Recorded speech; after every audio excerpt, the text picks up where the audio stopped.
Today, I would like to talk about the ninth international trade scam case.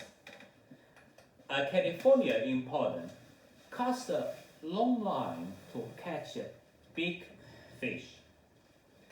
A friend's brother, whose company produced high-end snowboats, used to be a successful entrepreneur. He made the owner of a California company, California Importer, at the Canton Fair, which distributed luxury snowboats in the United States. Since the beginning of 2008, the company of my friend's brother had exported snowboats to the California importer.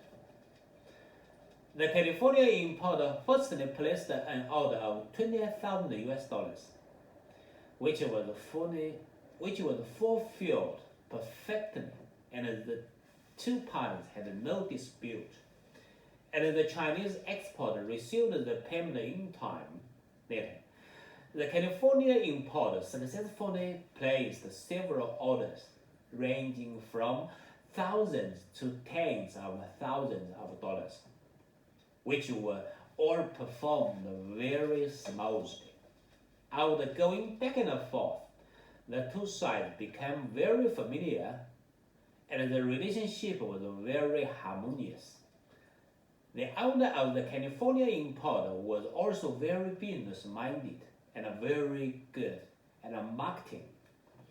He gave high-end snowboats to Hollywood stars for free.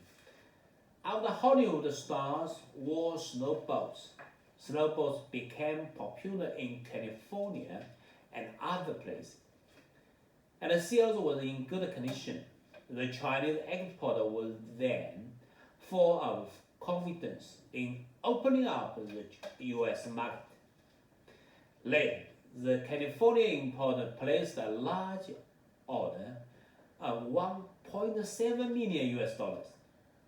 The California importer downpaid 30% of the proposed price, and the balance should be paid within 60 days after receipt of the goods. And at that time, the Chinese exporter was not alert. After the California importer paid 30% of the purchase price, the Chinese exporter actively arranged the production and delivered the goods on time. After the payment was due, the Chinese exporter kept asking for the payment, but the California importer refused to pay by various reasons. Later on, the California importer even disappeared. After being retained, we entrusted a California local lawyer to investigate the American company. The results of the investigation was surprising. The California import had no office and no property under its name. Obviously, this was a deliberate fraud case, and it was of no help to file a civil lawsuit.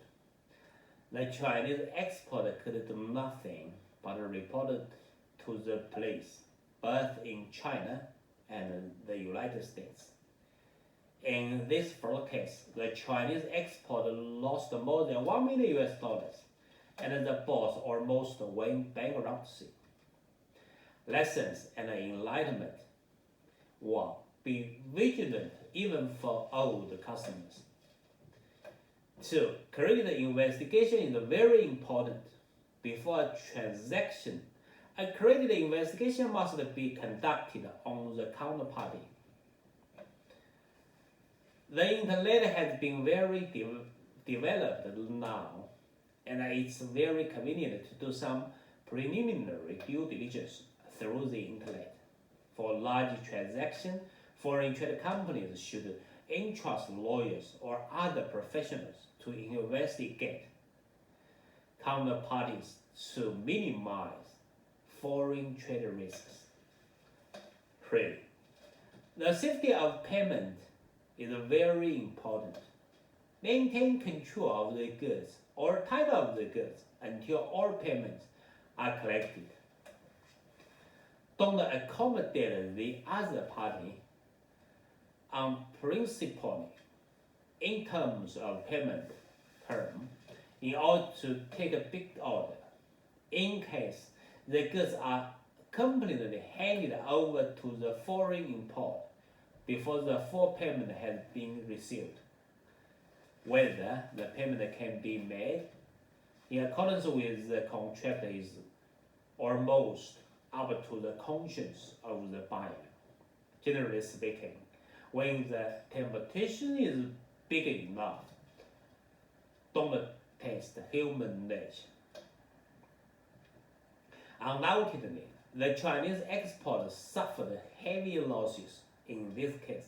However, they themselves were very responsible too. Thank you. Thank you for watching.